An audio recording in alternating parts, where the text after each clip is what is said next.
Hello everyone, welcome back to my channel score max 6 to 10 class 10th math NCERT का solution करवा रहे हैं। Chapter 8 exercise 8.2 uploading time evening का 5 PM to 6 PM। Question number 4 state whether the following are true और false. क्या बताना है आपको?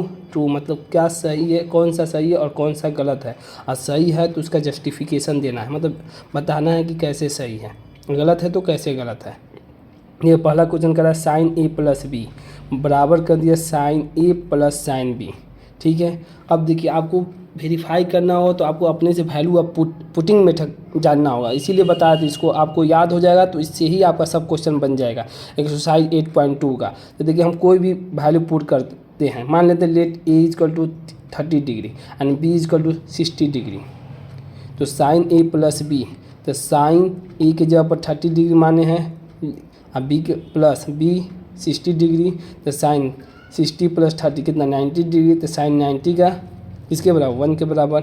ठीक, साइन 90 1 के बराबर। फिर आता है sign A plus sine B, इसको बोलते हैं LHS left hand side, left hand side. और इसको बोलते हैं RHS right hand side. Left hand side कितना आया 1 आया है, और यही राइट हैंड साइड भी 1 आ जाएगा। तो इसका मतलब ये क्या है, इक्वेशन जो इसके बराबर वो इक्वल है। अब देखते हैं कि आ रहा है कि नहीं। Sign A plus sine B, ए की जगह पर क्या माने हुए हैं लेट 30 डिग्री, अब प्लस बी की जगह पर क्या माने 60 डिग्री। तो अब आते हैं साइन, और 30 के सामने 30 डिग्री तो कितना वैल्यू आ गया 1/2 प्लस साइन 60 के सामने 60 डिग्री √3/2।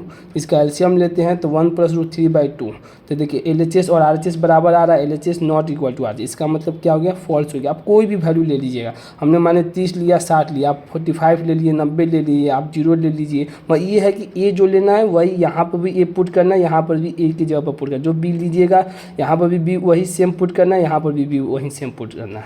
बस ये आप करके अपने से एक बार प्रैक्टिस करिएगा तो आपको और कॉन्फिडेंस आएगा।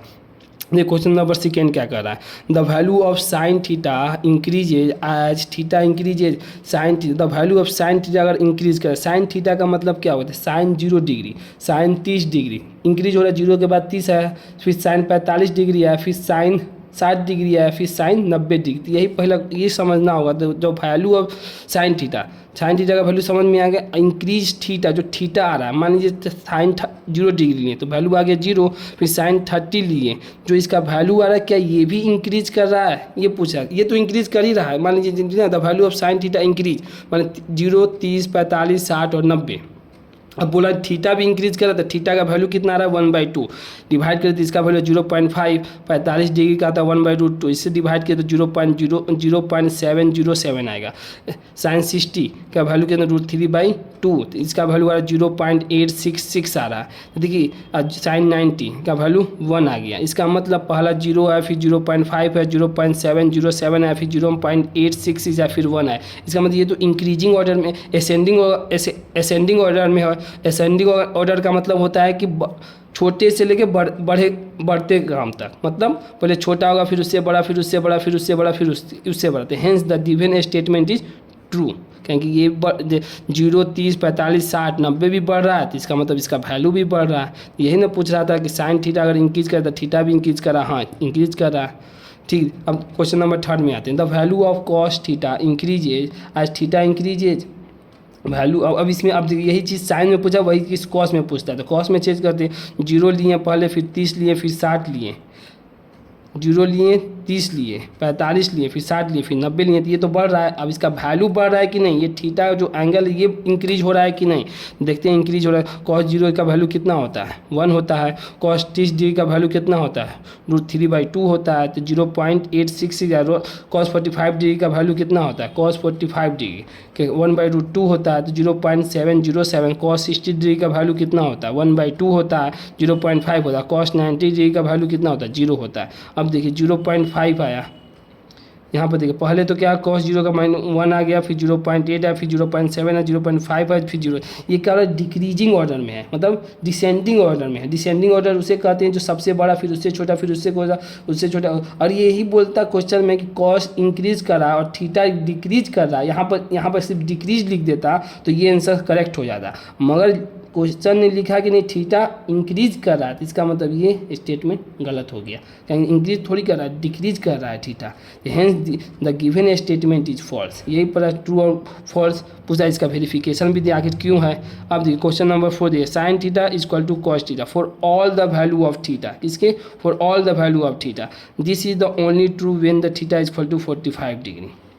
देखिए यहाँ पर ग्रामर थोड़ा सा आपको, इंग्लिश ग्रामर थोड़ा सा भी आपको थोड़ा सा स्ट्रॉन्ग होगा ना, तो थोड़ा सा और कॉन्सेप्ट क्लियर होगा। अब देखिए यहाँ पर इंग्लिश ग्रामर का थोड़ा सा सेंटेंस आया है, क्या आया है आपको समझाते हैं। देखिए कॉस साइन बराबर हो गया cos theta for the all value of theta, all value of theta का मतलब 0 डिग्री, 30 डिग्री, 45 डिग्री, 60 डिग्री और 90 डिग्री, ठीक, ये कहना चाह रहा है। मगर this is only true when the 45 degree, सिर्फ एक ही पर ये सही है, फिर उसके बाद ये करेक्ट नहीं है, इनकरेक्ट है। देखिए करेक्ट इसमें देख साइन 45 डिग्री, इसमें थीटा का वैल्यू 45 डिग्री, देखिए साइन 45 डिग्री पर 1/√2 भी होता है और कॉस भी 45 पर 1/√2 होता है, तो साइन 45 रख दिए दोनों जगह, तो ये तो इक्वल हो गया, जो ये क्वेश्चन का अकॉर्डिंग टू क्वेश्चन ये इक्वल हो गया। मगर करा ऑल ध्यान देना है, ऑल इसके अलावा भी, तो 45 के अलावा भी खाली कह देता है कि ओनली वन आर इक्वल, तो ओनली वन जगह पर इक्वल हो जाए, ऑल हटा देता ना, सिर्फ पूछता sine theta for value of theta, तब भी इनके खाली लिखता कि कहाँ पर इक्वल होता है। अगर ये पूछता क्वेश्चन में कि किस जगह पर इक्वल होता है 45 when the theta is equal, अगर इंग्लिश में पूछता है when the theta is equal, कहाँ इंग्लिश, तो 45 डिग्री पर इक्वल होगा। मगर पूछता है कि ऑल वैल्यू ऑफ थीटा, नहीं सिर्फ ओनली किस पे 45 डिग्री पर, ऑल वैल्यू पर नहीं। देखिए चेक करते हैं साइन 30 डिग्री, साइन 30 का वैल्यू 1/2 और कॉस 30 का वैल्यू रखते हैं तो √3/2, तो यहाँ पर तो वेरीफाई नहीं कर रहा, कहेंगे इक्वल आना चाहिए, तो 1/2 आ रहा है, ये √3/2 आ रहा है। साइन 60 डिग्री का वैल्यू √3/2 हो गया